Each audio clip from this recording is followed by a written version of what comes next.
In Major League Baseball, they talk about immortality. They talk about the Hall of Fame. But I'm here to tell you about a darker, much more intriguing tradition, the ghosts of great potential. These aren't the guys who just got old. These are the players who emerged with blinding speed and power, only to vanish abruptly swallowed by catastrophic failures of the body, the mind, or the very system that created them. These stories are monuments to what could have been. Look, just making it to the majors is a one-in-a-million athletic miracle. So, when a generational talent evaporates, the collective consciousness of the sport demands answers. We're not talking about a slow decline. We're defining a disappearance as an acute, premature halt to a career, often ending well before a player's 30th birthday. Now, you might be thinking, what about that guy who had one spectacular month? Well, baseball has a name for that, Voros's Law. It's the truism that any major league hitter can look like a superstar for about 60 at-bats. That brilliance you remember? It was often a small, high-leverage sample that masked underlying deficiencies, setting the stage for an inevitable collapse. But the greatest vanishings usually fall into three brutal categories of career destruction: the body, the mind, and the system. Let's start with the one that hurts the most, the pitching epidemic. No archetype of disappearance is more frequent or agonizing than the sudden breakdown of the pitching prodigy. In the modern era, where pitch velocity is king, the human elbow and shoulder have essentially become biomechanical time bombs. Before Steven Strasburg, Mark Prior was the definitive can't-miss pitcher, drafted second overall in 2001. His peak was a magnificent, albeit brief, flash of dominance. In 2003, at just 22 years old, Prior earned NL All-Star honors, accumulating 15 wins and achieving both 200 innings pitched and 200 strikeouts in a single season. He was flawless. Then, the immediate decline. The conversation instantly became a witch hunt against manager Dusty Baker, who was blamed for running him into the ground. And the pitch counts were insane.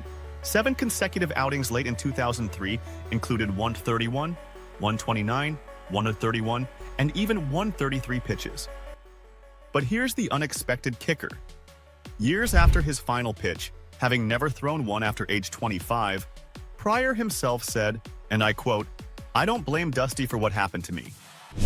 He pointed instead to 2 major traumatic injuries: a violent collision in 2003 and a line drive that broke his elbow in 2005.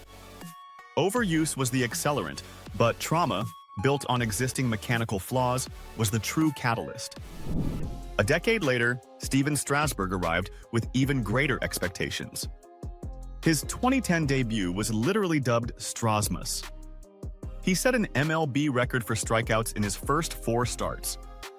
Even in the minor leagues, his arrival was a phenomenon, drawing 13,766 fans to his AAA debut in Syracuse, the highest attendance in that city's 135-year history of baseball. After recovering from his first Tommy John surgery, also called TJS, the Nationals, trying to prevent the very disappearance that befell Prior, intended to write a new ending.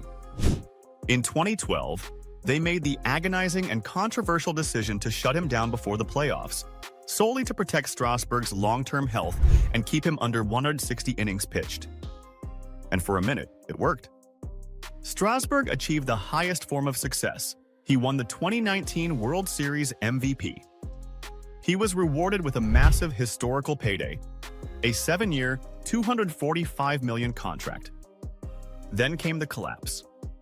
Following that contract, he pitched a mere 31 innings. Plagued by chronic injury, he retired in 2024, with the Nationals still owing him the remaining $105 million deferred salary. His disappearance is now one of the worst contracts in baseball history. The cost of the pitching crisis isn't just lost potential, it's hundreds of millions in sunk costs that financially paralyze a franchise.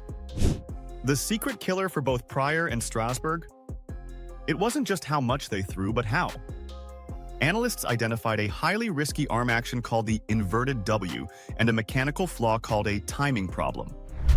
This places enormous forces and torques on the elbow, meaning overuse simply accelerated an already scheduled structural failure. But not every great career is derailed by a faulty elbow. Sometimes the destructive force is entirely internal, amplified by the relentless spotlight of fame.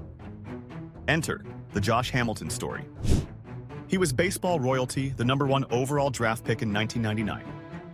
But 4 years later, he descended into a severe addiction involving alcohol and crack cocaine. He was banned from baseball for 3 years. His return was cinematic.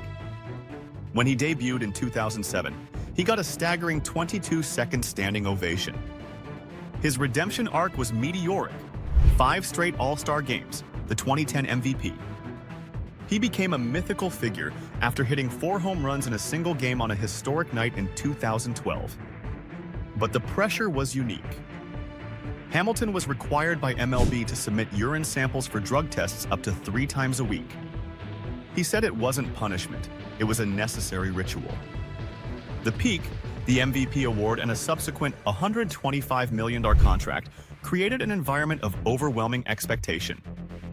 When he suffered relapses, a self-reported cocaine binge in 2015, the team and public filtered his personal crisis through the filter of baseball.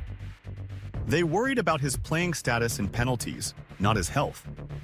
The sporting system prioritized his value as a statistical asset over his desperate need for sustained mental and emotional recovery.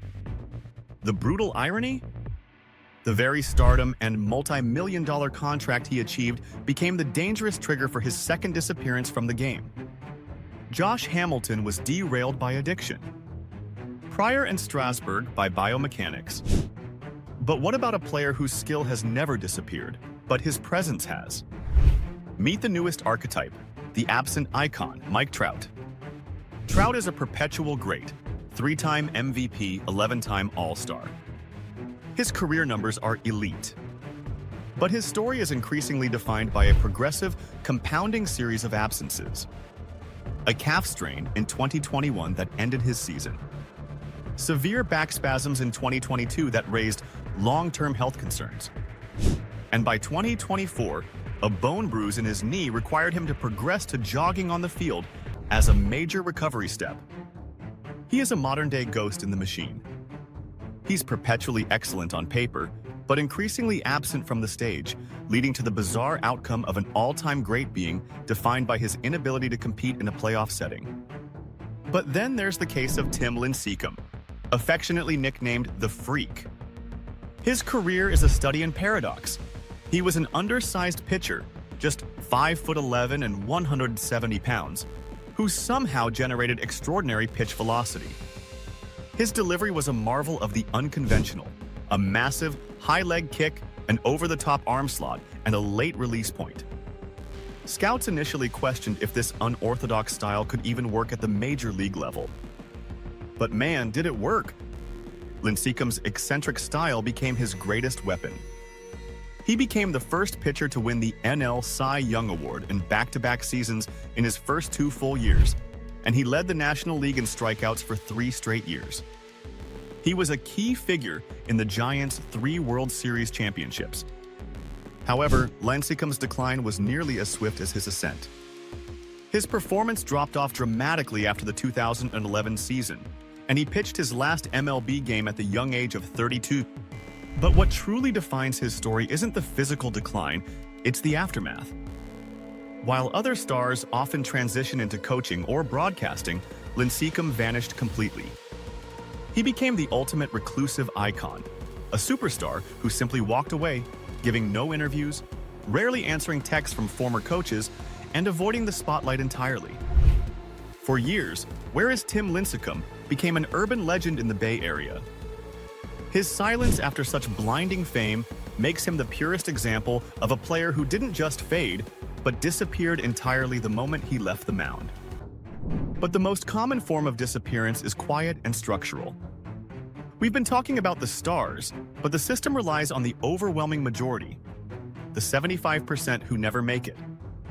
The MLB farm system relies on players generating revenue for minor league franchises while earning wages often below the U.S. poverty threshold. It exploits the player's dream by deliberately fostering unrealistic expectations of reaching the big leagues. This psychological coercion enables MLB to impose unfair pay and poor working conditions. They literally lobbied Congress to pass the Save America's Pastime Act, exempting the league from minimum wage and overtime requirements. The mass disappearance of minor league players is not a flaw in the system. It's an essential feature of its economic structure.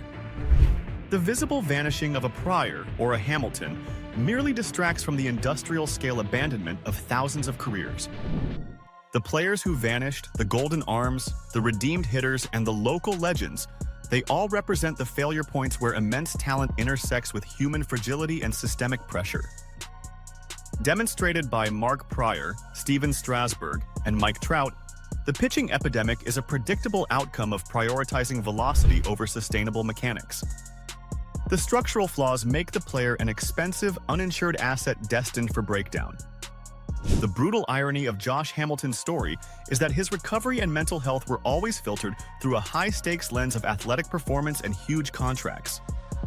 That intense pressure ultimately led to his relapses, suggesting that the very fame he achieved was incompatible with his long-term sobriety. But their failures weren't for nothing. The pitch count debate around Mark Pryor directly influenced the controversial but deliberate decision to shut down Steven Strasburg in 2012. Past failures are, slowly, leading to systemic attempts at correction. Whether the cause is a physical breakdown, a mental relapse, or simply a voluntary retreat from the spotlight like Lincecum, the end result for the fan is the same: the abrupt loss of an icon who chose, or was forced, to become a ghost.